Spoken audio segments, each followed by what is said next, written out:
Hello everyone, स्वागत है आपका YouTube channel the teacher tribe पर। जैसा कि आपको पता है कि हमने इस चैनल पर एक सीरीज़ शुरू कर रखी है, सिलेक्शन सीरीज़, जिस सीरीज़ में आपको master cadre math and science के लिए कंटेंट प्रोवाइड करवाया जाएगा। और इसी सीरीज़ के एडिशन में आज की हमारी सेकंड वीडियो होने वाली है। पहली वीडियो में हम पढ़ चुके हैं मैट्रिक्स के बारे में।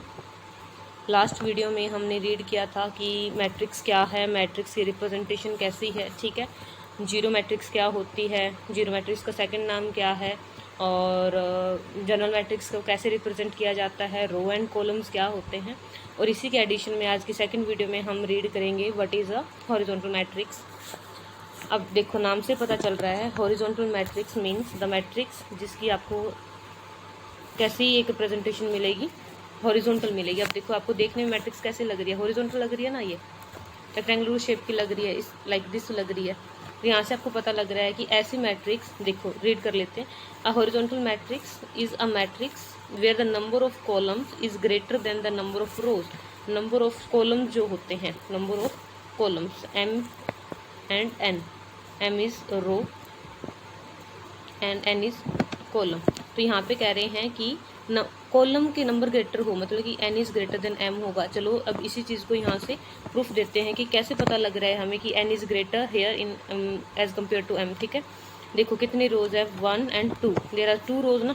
रोज कितनी है यहाँ पे इस वीडियो इस एग्जाम्पल के अंदर 2, और यहाँ पे कॉलम कितने हैं 1 2 3 and 4। कितने कॉलम्स हैं, 4 कॉलम्स है, 1 2 3 and 4 कॉलम्स आर देयर। तो ऐसी कोई मैट्रिक्स जिसमें नंबर ऑफ कॉलम्स आपको ज़्यादा मिले मैट्रिक्स से, तो उस मैट्रिक्स को हम क्या कह देंगे, हॉरिजॉन्टल मैट्रिक्स कह देंगे। इस मैट्रिक्स का दूसरा नाम होता है रो बाइस्ड मैट्रिक्स, ठीक है। रो मतलब जिसमें रो आपको रो वाली रिप्रेजेंटेशन मिले इस तरीके से, ठीक है। In this example there are 2 rows and 4 columns since 2 is greater than 4। since 2 means कि कॉलम की जो नंबर्स हैं यहाँ पे कम है as compare to row, it is classified as horizontal matrix. Clear है। तो हॉरिजॉन्टल मैट्रिक्स जिसमें आपको जैसे कैसे दिखेगी हॉरिजॉन्टल मैट्रिक्स, इस तरीके से रिप्रेजेंटेशन आएगी हॉरिजॉन्टली, ठीक है। नेक्स्ट देखते हैं vertical matrix. Vertical matrix, a matrix which has number of rows is greater than number of column, जिसमें m greater than हो n से, m is greater than n। अब देखो m मतलब number of rows 1 2 3 and 4। Here rows कितनी है यहाँ पे, देखो आपको 4 दिख रही हैं, और कॉलम्स 1 and 2, जस्ट सिंपल। अब देखो 4 इज ग्रेटर देन 2 मीन्स जहाँ पे रो ज़्यादा होगी और कॉलम्स कम होगी, सिंपली इस तरीके से रिप्रेजेंटेशन अगर आएगी, वर्टिकल रिप्रेजेंटेशन अगर आए तो उसको हम क्या कह देंगे, वर्टिकल मैट्रिक्स कह देंगे। क्लियर है। Next is conjugate elements. What is conjugate elements, क्या होता है।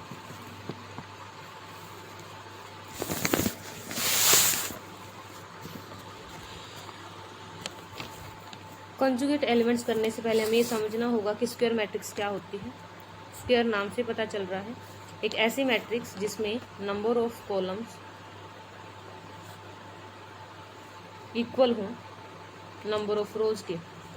जिस भी मैट्रिक्स में m is equal to n होगा उस मैट्रिक्स को हम क्या कह देंगे, एक स्क्वायर मैट्रिक्स कह देंगे। जैसे 3/3 ऑर्डर की मैट्रिक्स है, ठीक है, जैसे कि 2/2 ऑर्डर की मैट्रिक्स है, ऐसे मैट्रिक्स को हम कहते हैं स्क्वायर मैट्रिक्स। अब स्क्वायर मैट्रिक्स से रिलेटेड कुछ टर्म्स आती हैं, और इसी टर्म्स के रिगार्डिंग पहली एक टर्म है जिसको हम कहते हैं कंजुगेट एलिमेंट। अब कंजुगेट एलिमेंट्स क्या, कंजुगेट आपको पता है क्या होता है। कंजुगेट जो एक दूसरे के अपोजिट होंगे, ठीक है, opposite in the sense symbol नहीं, एक दूसरे के रिप्लेसमेंट के साथ हों।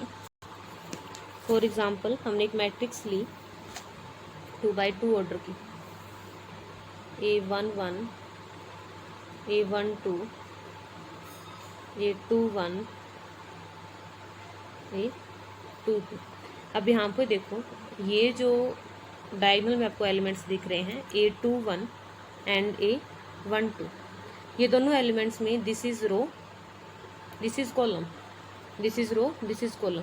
जहाँ कहीं भी Aij is equal to Aij हो जाए तो उन एलिमेंट्स को हम क्या कह देते हैं, कंजुगेट एलिमेंट्स कह देते हैं। यहाँ पे मैट्रिक्स की बात नहीं कर रहे, हम यहाँ पे टर्म यूज़ कर रहे हैं कंजुगेट। सॉरी एलिमेंट्स, तो जहाँ पे भी एलिमेंट्स AIJ हो जाए, फॉर एग्जांपल अगर हम 3x3 क्रॉस की एक मैट्रिक्स ले लें, 3x3 क्रॉस की मैट्रिक्स कैसी होती है,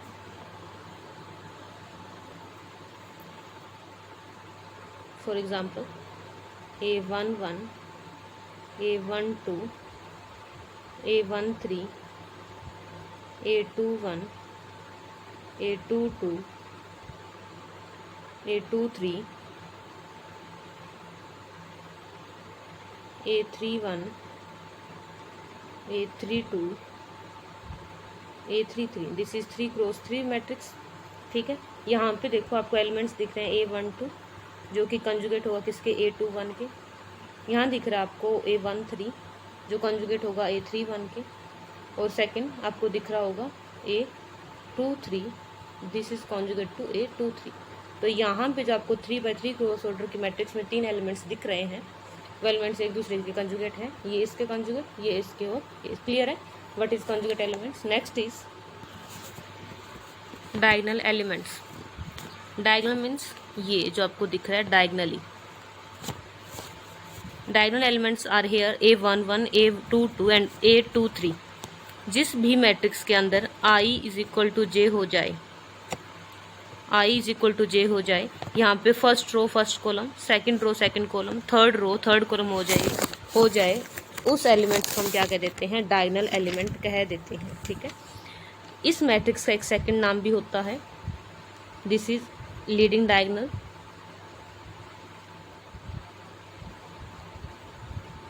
लीडिंग डायगोनल, और second name is principal diagonal. यहाँ पे आपको एक मैट्रिक्स दिख रही होगी, इस मैट्रिक्स में कौन कौन से एलिमेंट्स हैं, 5 0 0 0 0 -2 0 0 0 7। अब ये देखो एलिमेंट्स आपको जो ये डायगोनली दिख रहे हैं ये सिर्फ नॉन जीरो है। अगर किसी भी मैट्रिक्स के अंदर मेन डायगोनल के एलिमेंट्स नॉन जीरो हो तो उस मैट्रिक्स को हम क्या कह देते हैं, डायगोनल मैट्रिक्स। डायगोनल के अलावा और बाकी जितने भी एलिमेंट्स हैं उस मैट्रिक्स के अंदर वो सभी जीरो हैं, लेकिन डायगोनल जो मेन डायगोनल है, प्रिंसिपल डायगोनल है, लीडिंग डायगोनल है, उसके एलिमेंट्स अगर नॉन जीरो हैं तो मैट्रिक्स हमारी सिंपल मैट्रिक्स से क्या बन जाएगी, डायगोनल मैट्रिक्स बन जाएगी। क्लियर है। मैट्रिक्स में एक और कंसेप्ट आता है ट्रेस ऑफ ए। यहाँ पे क्या है, ए कोई भी मैट्रिक्स है, आपको एक मैट्रिक्स दी होगी, ये किसी भी ऑर्डर की हो सकती है, 2x2 की हो सकती है, 3x3 ऑर्डर की हो सकती है। ठीक है, कोई भी स्क्वायर मैट्रिक्स हो सकती है।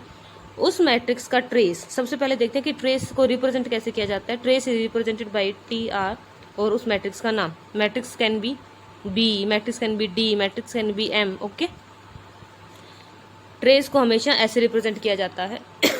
अब देखो फाइंड कैसे करते हैं। किसी भी मैट्रिक्स का ट्रेस फाइंड करने के लिए उस एलिमेंट के डायगोनल एलिमेंट्स को क्या कर दो, ऐड कर दो।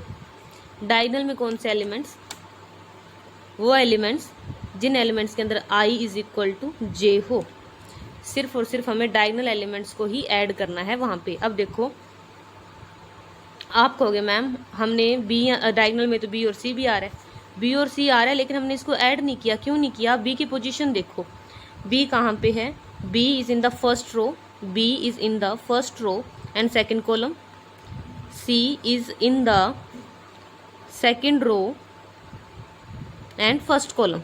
अब यहाँ पे क्या आपको I is equal to J दिख रहा है, I is equal to J दिख रहा है, नहीं ना, लेकिन बाकी A और D एलिमेंट्स है, A और D एलिमेंट्स है। A की अब देखो कहाँ पे पोजीशन है, first row first column, first row first column, this is second row second column. देखो 1 1 एंड 2 2, जिस भी एलिमेंट की पोजीशन में I is equal to J होगा उन्हीं एलिमेंट्स का एडिशन करना है। क्लियर है इस कंसेप्ट को। हम डायगोनली नहीं एडिशन करेंगे, हम सिर्फ उन एलिमेंट्स को ऐड करेंगे जिन एलिमेंट्स के अंदर I is equal to J होगा। यहाँ पिछली डेफिनेशन के अकॉर्डिंग कहे तो सिर्फ डायगोनल एलिमेंट्स को ही ऐड करना है। उनको ऐड करने पे जो आपको मिलेगा वो किसी भी मैट्रिक्स का क्या होगा, ट्रेस होगा। क्लियर है। तो हम एग्जाम्पल से और इसको समझ लेते हैं ज़्यादा। फॉर एग्जाम्पल मैंने एक मैट्रिक्स ली 21 5 और -4। ठीक है, यहाँ पे मैं कह रही हूँ कि, और ये मैट्रिक्स है सी कोई भी मैट्रिक्स है, आपको क्वेश्चन आया है कि फाइंड द ट्रेस ऑफ सी, तो आप कैसे फाइंड करोगे? सिर्फ डायगोनल एलिमेंट्स को ऐड करोगे, 20 प्लस माइनस का 4, you will get 16। Here 16 is the trace of the matrix C. Clear है? आज की वीडियो में सिर्फ इतना ही। नेक्स्ट वीडियो में हम रीड करेंगे टाइप्स ऑफ स्क्वायर मैट्रिक्स, कैसे कैसे होती है मैट्रिक्स, स्क्वायर की मैट्रिक्स कौन सी होती है। ठीक है, मैट्रिक्स का जैसे ही टॉपिक कंप्लीट होता है उसके बाद हम डिटर्मिनेंट्स शुरू करेंगे। डिटर्मिनेंट्स के बाद आप हम मुझे सजेस्ट करना कि कौन सा टॉपिक शुरू करें, सेट शुरू करें, सीरीज शुरू करें, या फिर कुछ भी आपके अकॉर्डिंग ही, आपकी चॉइस के अकॉर्डिंग ही चला जाएगा। अगर आपको वीडियो पसंद आई हो तो वीडियो को लाइक करना ना भूलें, चैनल को सब्सक्राइब करना ना भूलें। Thank you, happy learning. मिलते हैं नेक्स्ट वीडियो में।